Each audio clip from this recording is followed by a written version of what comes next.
अस्सलाम वालेकुम दोस्तों अफगानिस्तान निस सदी से बदहाली और तनाज़ात का शिकार रहा है, पर इसके बावजूद इसने मेगा प्रोजेक्ट्स पर कोशिशों का आगाज़ कर दिया है। अपनी हंगामा खेज़ तारीख के बावजूद अफगानिस्तान अपने पहले बड़े मंसूबे कोश टेपा कैनाल को पूरा करने के दर पे है। हमारे लिए सबक आमेज़ बात यह है कि ये कदम वो बग़ैर किसी बैरूनी मदद और इंजीनियरिंग की रहनुमाई के कर रहा है।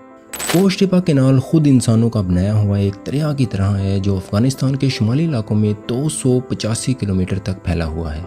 एमू दरिया रिवर, जिसे उर्दू में दरियाए जेहूं कहते हैं, से ये निकलता है और बल्क प्रोविनेंस से शुरू होता है और जोसन और फरियाब सूबों से होता हुआ गुजरता है। ये नहर मुकम्मल होने पर दुनिया की सबसे तवील और चौड़ी आपाशी की नहरों में से एक बन सकती है, जिसकी चौड़ाई 152 मीटर और गहराई 8.5 मीटर तक है। मुल्क में इंतहाई पानी और खुराक की किल्लत जैसी मुश्किलात का सामना करने के बावजूद अफगानिस्तान इस मंसूबे में कामयाब हुआ है। नहर तकरीबन आधी से ज़्यादा कंप्लीट हो चुकी है और बकिया हिस्से को तेज़ी से तैयार किया जा रहा है। पड़ोसी मुल्क को खदशात हैं कि ये नहर पानी की तकसीम पर असरअंदाज हो सकती है, पर अफगानिस्तान ने इस बात की यकीन दहानी कराई है कि ऐसे नताइज पर आमद नहीं होंगे। दोस्तों, कोश टेपा कैनाल की अहमियत शुमाली अफगानिस्तान के खुश्क इलाकों के लिए बहुत अहम साबित होगी। ये 10 लाख से ज़्यादा अफगानों को पानी की फराहमी के साथ साथ 55,000 हेक्टेयर जमीन की काश्त में भी हिस्सा डालेगी, जिसमें अनाज, गंदम और दीगर खाने की पैदावार पर भरपूर तवज्जो दी जाएगी। 2028 तक अफगानिस्तान का मिशन है कि वो गंदम का एक्सपोर्टर भी बन जाए। मार्च 2022 से शुरू होने वाले इस मंसूबे को 3 मरहलों में तकसीम किया गया है, जिसमें पहले 2 मरहले नहर की असल खुदाई करेंगे,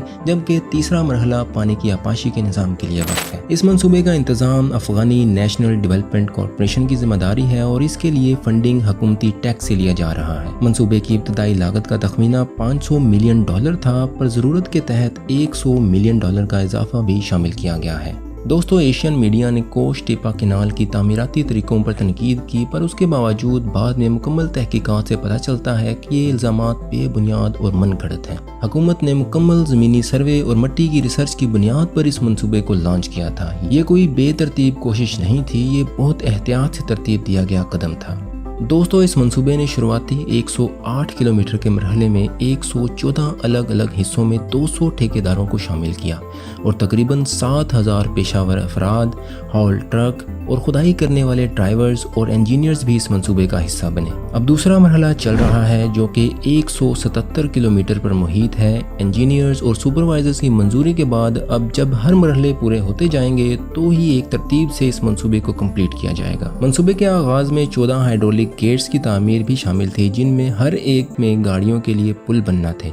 ये दरवाजे सर्दियों, भारी बारिशों और सैलाब के इंतजाम के लिए लाजमी थे। तो मोअज़्ज़िज़ नाज़रीन, इस नहर पर 2 कंक्रीट के पुल भी बनाए गए हैं, जिनमें एक हेरिटोन बल्क हाईवे और दूसरा रेलवे के लिए है। ये नजर आने में बिल्कुल सादा से लगते हैं, पर इनका डिजाइन इंतहाई मजबूत है, जिसमें ठोस मजबूत के कंक्रीट की स्लिबें शामिल हैं। दोस्तों, पहले मरहले की तामीर के आखिरी मरहले के दौरान रोजाना 1 किलोमीटर तक की मिट्टी की खुदाई की जाती थी और ये बात तो चौंका देने वाली है कि इस्तेमाल में आने वाले ट्रक इंतहाई पुराने हैं, यानी 1960 की दहाई के। नहर के गिर्द दरख्त भी लगाए गए हैं ताकि मिट्टी को मजबूत बनाया जा सके और मिट्टी की इरोजन को भी रोका जा सके। इस प्रोजेक्ट में 20 किलोमीटर पर मुहित एक इलाका मुख्तलिफ फसलों की आपाशी के निज़ामों की जांच के लिए मुख्तस किया गया था, ताकि मिट्टी की मुनासिब और तासीर का अंदाज़ा लगाया जा सके। नहर के करीब रहने वाले लोगों ने एक अहम मुआशी तब्दीली का जिक्र किया है। हज़ारों लोगों को रोज़गार मिला है और पुराने फार्मर्स को दोबारा लगाया गया है।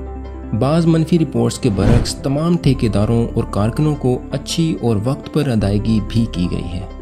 वहाँ के लोग खुशी का इजहार करते दिखाई देते हैं। ये ख़ास तौर पर हैरानकुन है, क्योंकि उन्होंने कई दहाइयों की जंग, खुश्क साली, पानी की कमी और वसी पैमाने पर गुर्बत वाले चैलेंजिंग माहौल को बर्दाश्त किया है। इस मंसूबे से करीबी इलाकों में बिजली घरों और वर्कशॉप्स के लिए सोलर पैनल्स को ज़्यादा फ़रोग़ मिला है। इसीलिए फार्मों पर पानी के पंपों को बिजली फराहम करने के लिए सोलर पैनल्स के छोटे छोटे मैदान भी लगाए गए हैं। असल में इस प्रोजेक्ट को 2028 तक मुकम्मल होना था, पर जिस रफ्तार से ये चल रहा है ये 2025 तक कंप्लीट होने की उम्मीद रखता है। ताहम ये बताना ज़रूरी है कि अफ़गानिस्तान 40 मिलियन रिहायशियों, जिनमें ज़्यादातर दही और दूर दराज के रिहायशी शामिल हैं, के लिए सख्त पाबंदियों की वजह से कहत से दो चार रहा है।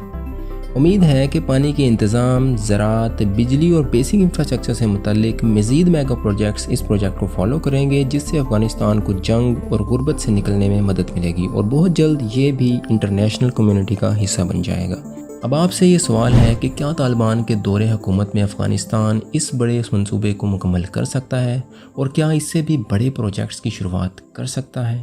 اس کے لیے کمنٹ باکس میں بلا جھجک اپنی رائے سے آگاہ کریں۔ مزید ویڈیوز کے لیے حاضر ہے لب لیب۔ فی امان اللہ۔